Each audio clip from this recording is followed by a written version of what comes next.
Buenos días, hermanos. Hoy quiero que meditemos el libro de Proverbios capítulo 8. Este capítulo comienza con una pregunta. Vamos a ver el versículo 1. ¿No clama la sabiduría y da su voz la inteligencia?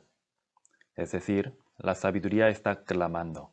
Entonces, ¿en dónde clama la sabiduría? Vamos a ver el versículo 2.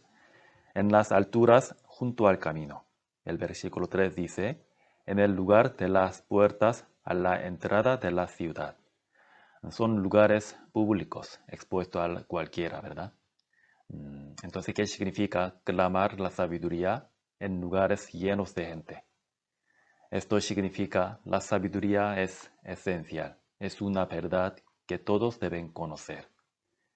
Así que la sabiduría está gritando fuerte en todas partes, está invitando a todos, pero muy pocos la escuchan y muchos son indiferentes y están tan ocupados haciendo cosas que no tienen nada que ver con Dios. Así que la sabiduría le está gritando a todo el mundo, está pidiendo que escuche su voz. Entonces, ¿qué es sabiduría en este versículo? La sabiduría es Dios mismo y su palabra, y Jesús nuestro Salvador es la sabiduría verdadera. Nosotros debemos tener en cuenta que la palabra de sabiduría es esencial y debemos apreciarla. Pero de hecho, muchas personas no conocen el valor de la palabra. Incluso los cristianos, a veces nosotros también olvidamos la importancia de la palabra de Dios, ¿no? Hermanos, ¿qué es la palabra de Dios para nosotros? Y nosotros, ¿cuánto valoramos esta palabra? Y la palabra de Dios, ¿qué poder tiene?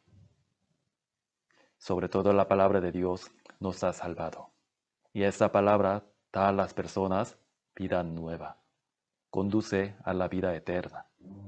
El poder de Dios que creó este mundo está en su palabra. Nosotros hoy necesitamos examinar nuestra actitud hacia la palabra de Dios.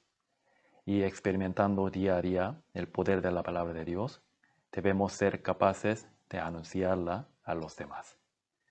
El apóstol Pablo dijo, no me avergüenzo del Evangelio, porque es poder de Dios para salvación a todo aquel que cree. Así el apóstol Pablo, él dedicó su vida a predicar la palabra de Dios por todo el mundo, porque él conoció el valor y el poder de la palabra.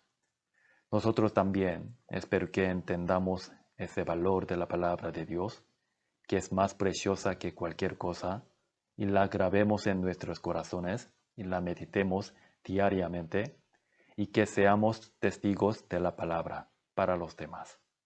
Y no solo debemos predicarles la palabra con nuestra boca, sino que también, viviendo una vida piadosa y recta, debemos ser capaces de influir para bien.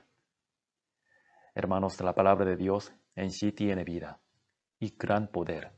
Nosotros no debemos olvidar que si sembramos la semilla del Evangelio con paciencia y no nos damos por vencido, seguramente algún día llevaremos frutos, porque Dios nos mostrará su inmensa gracia. Así que nosotros tenemos que meditarla y anunciarla a los demás.